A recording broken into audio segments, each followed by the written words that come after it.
हाँ, यही है। आज वो जरूर मुझे नोटिस करेगा। हेलो, कम से कम देख तो लो, फिर दिखावा करना कि नहीं देखा। सॉरी, मैं बस कुछ पढ़ रहा था। कुछ या किसी का मैसेज? रोहान हंसता अगर उसे पता चलता तुम फिर हमारा डिनर भूल गए। मैं नहीं चाहता था आज रात सब अजीब हो जाए।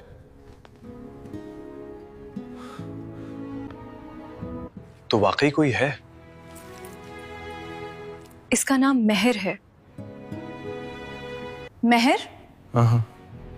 वही लड़की जो कहती थी उसे मोहब्बत से नफरत है? हम बस साथ वक्त गुजार रहे हैं। या मुझे बदल रहे हो?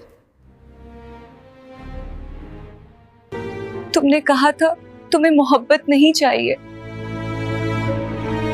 मोहब्बत के बगैर लोग बदल जाते हैं। इसीलिए तुम मुझे इग्नोर करना चाहते हो? वो आज आ रही है सिर्फ मेरे लिए।